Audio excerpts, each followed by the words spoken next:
Bupati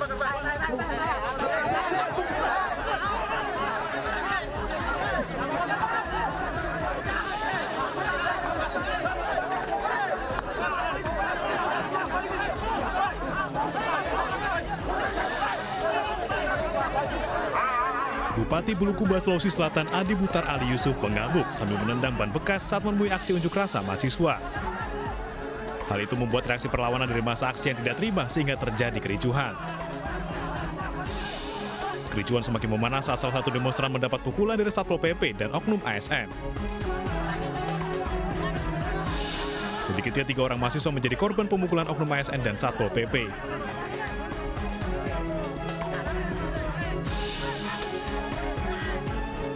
Jadi kami aksi terkait 100 hari kerja Bupati Bulukumba. Kami mengambil kesimpulan bahwa program 100 hari kerja Bupati Bulukumba tidak mampu dijalankan dengan baik atau tidak maksimal. Atas insiden pemukulan kader saat aksi 100 hari kerja Bupati dan Wakil Bupati Bulukumba, PMI melayangkan laporan ke Polres Bulukumba dengan membawa barang bukti hasil visu.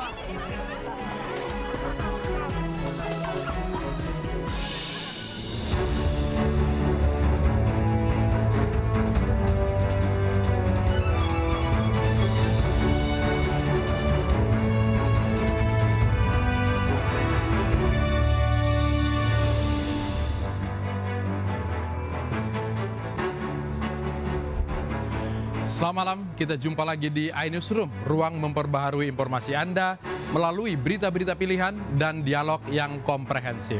Saya Latif Sregar.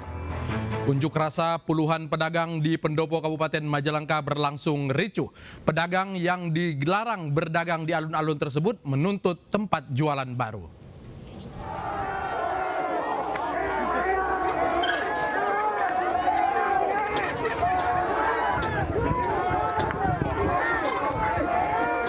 Puluhan pedagang kaki lima yang biasa berjualan di alun-alun Majalengka ini berusaha menerobos pagar gedung pendopo Pemkab Majalengka untuk menemui Bupati. Dengan membawa boneka pocong, para pedagang menuntut Pemkab Majalengka mengakomodir dan menempatkan lapak untuk pedagang di tempat baru setelah mereka tidak boleh lagi berjualan di alun-alun. Rekan-rekan menyampaikan aspirasi dengan baik, kami dampingi. Tapi kalau rekan-rekan merusak, kami akan melakukan tindakan hukum sini. Ya, silakan. Petugas yang menjaga unjuk rasa berusaha menenangkan pedagang agar tidak menjadi anarkis. Lanjutkan, silakan lanjutkan, nggak apa-apa, jangan merusak. Tapi jangan merusak. Selanjutnya, aksi unjuk rasa berlangsung tertib.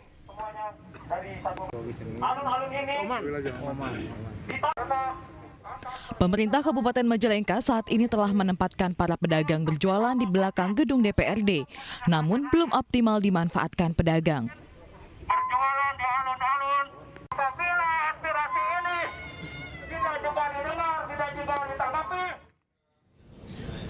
Sekda Kabupaten Nias Utara yang ditangkap dalam razia di sebuah tempat hiburan malam terancam dicopot. Sekda ditangkap saat bersama dengan teman-temannya pesta narkoba.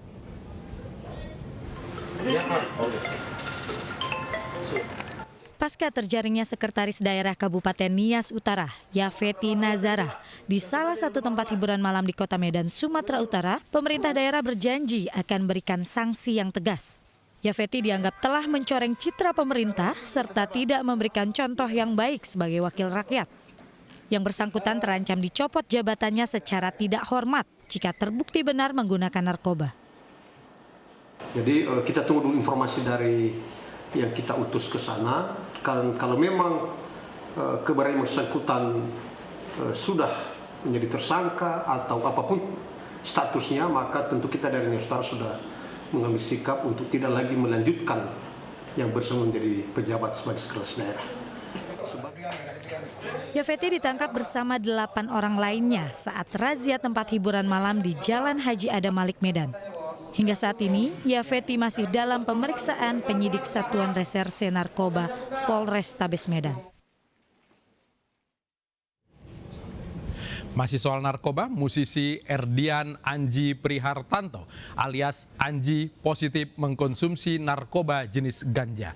Anji sampai saat ini masih diperiksa intensif di Polres Jakarta Barat.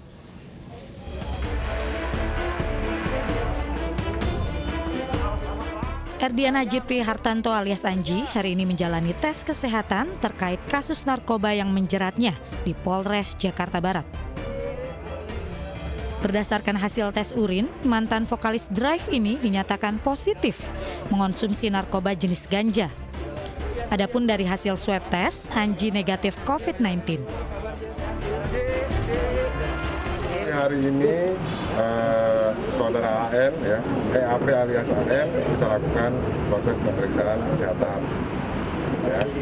Apa saja tadi ada rekan-rekan media yang bertanya apa saja yang dilakukan pemeriksaan. Ya semua itemnya ya dicek seperti tensi, suhu dan sebagainya, termasuk di swab, termasuk juga kita lakukan lagi pemeriksaan urin kaitannya dengan dugaan penyalahgunaan narkobanya. Ya, itu yang kita lakukan prosesnya hari ini. Proses-proses yang lain saat ini kami masih melakukan pemeriksaan. Seperti diketahui, Anji ditangkap di sebuah studio musik di kawasan Cibubur, Jakarta Timur dengan barang bukti berupa narkoba jenis ganja. Menurut keterangan, Anji ditangkap seorang diri.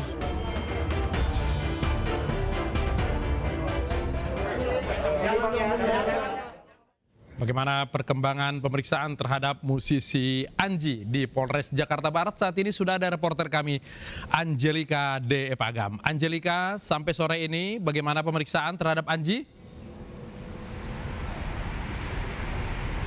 Ya, Latif, dan juga pemeriksaan terhadap Erdian Haji Prihartanto atau yang kita kenal dengan Anji, salah satu musisi tanah air, sampai dengan saya melaporkan ini masih terus berlangsung.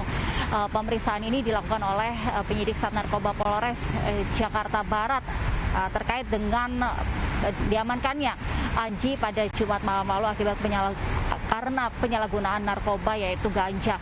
Dan untuk pemeriksaan pendalaman yang berlangsung sampai dengan saya melaporkan ini, Anji masih terus ditanyai terkait dengan siapa yang memasok narkoba ke tangannya, begitupun juga dari mana asalnya narkoba. Anji bisa mengkonsumsi narkoba ini masih terus ditelusuri oleh pihak penyidik dan juga dikembangkan begitu, apakah diselidiki apakah ini terkait dengan jaringan narkoba tertentu begitu. Dan sebelum dilakukan pemeriksaan mendalam ini atau pemeriksaan intensif ini, pihak polisi juga sudah melakukan pemeriksaan kesehatan terhadap Anji, yang mana pemeriksaan kesehatan ini meliputi pemeriksaan suhu tubuh, kemudian pemeriksaan tekanan darah, kemudian pemeriksaan tes swab COVID-19 dan juga pemeriksaan urin.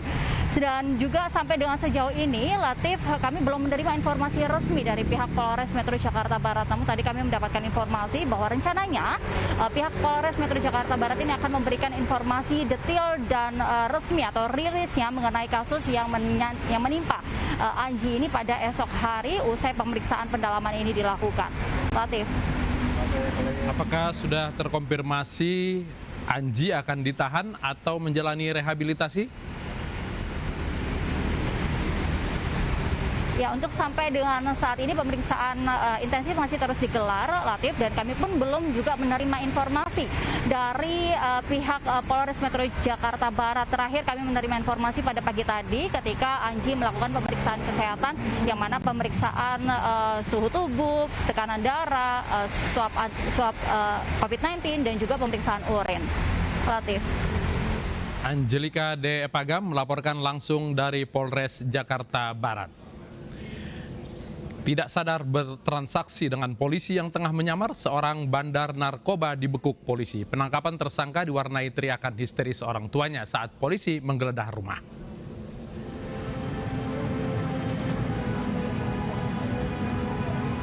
Setelah 3 bulan menjadi target operasi polisi, tersangka bandar narkoba jaringan lapas berinisial R ini berhasil dibekuk tim Heina saat ras narkoba Polresta Padang di pinggir Jalan Raya Parakaraka, Kecamatan Padang Timur, Kota Padang. Tersangka tak dapat berkutik setelah petugas berhasil mengamankan 1 paket narkotika jenis sabu yang dibuang tersangka bersama kotak rokok ke jalan. Penangkapan tersangka berhasil dilakukan setelah melakukan transaksi narkoba dengan anggota polisi yang menyamar sebagai pembeli. Aksi penangkapan diwarnai tangis histeris orang tua tersangka. R kemudian digelandang ke rumahnya guna mencari barang bukti lainnya. Tersangka langsung digiring ke Mapolresta Padang guna menjalani proses hukum lebih lanjut. Berawal dari informasi masyarakat bahwa di tempat tersebut sering dijadikan transaksi, kita langsung melakukan penyelidikan dan langsung melakukan penangkapan pada saat mau transaksi. Atas perbuatannya, tersangka dijerat dengan pasal 114 ayat 1 Undang-Undang Nomor 35 Tahun 2009 tentang penyalahgunaan narkotika dengan ancaman hukuman minimal 5 tahun penjara atau seumur hidup. Satgas Narkoba Polres Metro Jaya mengungkap kasus penyeludupan narkoba jenis sabu seberat 1,1 ton. Penyeludupan narkoba ini merupakan jaringan internasional dari Timur Tengah, Iran, dan Afrika, Nigeria. Jaringan ini bekerjasama dengan warga negara Indonesia untuk mengedarkannya. 5 orang WNI dan 2 warga asal Nigeria yang merupakan narapidana lapas Cilegon, Banten ditetapkan sebagai tersangka. Polres Jakarta Utara secara berturut-turut di akhir Mei sampai dengan bulan Juni yang terus dikembangkan di 4 TKP telah diamankan 5 warga negara Indonesia inisial NR, HA, AS, NB, dan EK serta 2 warga negara asal Nigeria, PSN dan UCN, di mana dari hasil pendalaman barang-barang ini berasal dari Timur Tengah dan Afrika. Pengungkapan ini dilaksanakan di 4 tempat, yaitu di Gunung Sindur pada saat itu sebesar 393 kg, kemudian yang kedua di Pasar Modern Bekasi sebesar 511 kg, yang ketiga di apartemen Basura Jakarta Timur, dan yang keempat di apartemen Grand Pramuka. Kita ke berita lain, 10 guru besar dari berbagai perguruan tinggi meminta Komnas HAM memanggil paksa pimpinan KPK terkait polemik penonaktifan 75 pegawai KPK. Permintaan ini disampaikan para guru besar saat memenuhi panggilan Komnas HAM tadi pagi. Para guru besar dari berbagai perguruan tinggi hari ini memenuhi panggilan Komnas HAM untuk dimintai pendapat seputar dugaan pelanggaran HAM dalam tes wawasan kebangsaan pegawai KPK. Dalam tes yang kontroversial tersebut, 75 pegawai KPK dinyatakan tidak lulus dan melapor ke Komnas HAM. Usai audiensi dengan Komnas HAM, para guru besar meminta Komnas HAM memanggil paksa pimpinan KPK.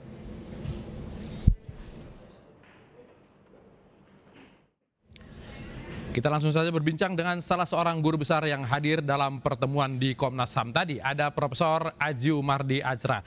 Kak Edi, Assalamualaikum. Waalaikumsalam warahmatullahi wabarakatuh. Sebelum ke Komnas HAM, waktu itu para guru besar juga menyurati Pak Jokowi terkait tes wawasan kebangsaan ini. Ada hasilnya nggak waktu itu sehingga kemudian harus datang lagi ke Komnas HAM?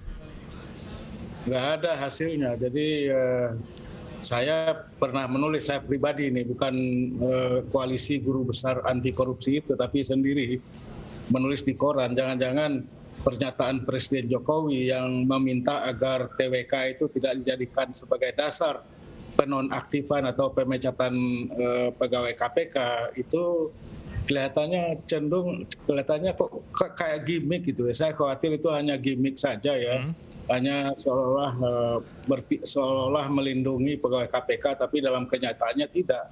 Sebab ketika Ketua KPK memecat 75 orang ya, 51 khususnya lah, 24 masih dikasih latihan bela negara, itu kan Presiden diam-diam aja ya kan. Sampai sekarang pun Pak Jokowi tidak sepatah pun ngomong. Tapi ketika dia melihat ada preman laporan mengenai pungli di Merajalela, Tanjung Priuk, langsung telepon Polri, ya Kapolri, langsung ada tindakan. Kalau ini enggak, dan itu agak aneh juga bagi kita karena insubordinasi atau pembangkangan Ketua KPK ini saya kira tidak baguslah dalam praktek ketatanegaraan kita. Mungkin Presiden tidak mau dianggap mengintervensi tugas-tugas KPK, Kak Edi? Bukan seharusnya memang Presiden mengintervensi karena kan KPK itu sekarang sudah menjadi bagian dari unsur eksekutif. Jadi itu anak buahnya Presiden Jokowi. Jadi oleh karena itu ya harus kalau membangkang ya harus dilakukan tindakan seperlunya ya kan oleh Presiden. Karena itu anak buahnya. Jadi kalau Presiden tidak melakukan tindakan apa-apa itu justru malah jadi aneh. Makanya kemudian kita guru besar anti koalisi ini walaupun kadang-kadang juga merasa kita ini kok nggak ada harapan lagi ya, tapi kita masih terus berjuang gitu. Walaupun ya keadaannya sulit, tidak seperti yang kita harapkan. Ada 2 PR Komnas HAM saat ini, memanggil paksa Ketua KPK dan juga kemudian menuntaskan pengaduan dari para pegawai KPK yang dianggap gagal tersebut. Mana yang lebih dipentingkan pada saat ini? Sekarang kalau yang meminta kesaksian dari pegawai KPK itu sudah jalan ya, sebagian besar sudah jalan. Yang kita tunggu itu justru adalah Ketua KPK itu harus segera saya kira datang ke Komnas HAM ya. Karena apa? Karena ini apa yang dilakukan dengan TWK ini pelanggaran serius dalam soal hak asasi manusia ya, untuk mendapatkan pekerjaan yang layak, untuk dilindungi oleh negara dalam pekerjaannya, itu kan adalah hak asasi manusia. Nggak bisa dong kalau Ketua KPK membaca itu yang namanya DUHAM, Deklarasi Universal of Human Rights, atau DUHAM itu Deklarasi Universal Hak Asasi Manusia, itu salah satu poinnya adalah protection to work, mendapatkan pekerjaan dan lain sebagainya. Jadi kalau main pecat begitu itu kan nggak bisa, itu sama sekali memang melanggar HAM. Oke, menghadapi situasi seperti ini, polemik KPK yang terus bergejolak, apa harapan kita terhadap pemberantasan korupsi saat ini, Kak Edi? Ya harapan kita agar Presiden Jokowi kalau mau ya warisannya, legasinya itu baik ya dalam soal pemberantasan korupsi, maka segera membenahi KPK ini ya dengan ya salah satunya adalah dengan ya menertibkan pimpinannya, ketua KPK-nya. Kalau mau lebih besar lagi legasinya, warisan positifnya, ya harus mengembalikan, menerbitkan Perpu membatalkan Undang-Undang KPK yang hasil revisi nomor 19 2019 itu yang paling bagus. Ya kalau itu bisa dilakukan, saya kira bukan hanya warga Indonesia, rakyat Indonesia yang akan mengacukan jempol ya, merasa berhutang budi sama Presiden. Saya kira dunia juga akan berhutang budi. Indonesia bisa jadi contoh dari political will, keinginan politik dari Presiden yang sungguh-sungguh. Tapi kalau tidak, maka semua saya kira Presiden Jokowi akan meninggalkan pemberantasan korupsi yang morat-marit di tanah air kita. Oke, mudah-mudahan Pak Jokowi mendengar dan kemudian mengambil sikap seperti yang kita bincangkan tadi. Kak Edi, terima kasih sudah bergabung di iNewsroom. Selamat malam. Ya, terima kasih. Lonjakan kenaikan kasus COVID di DKI Jakarta membuat Jakarta harus menarik rem darurat. Kami segera kembali.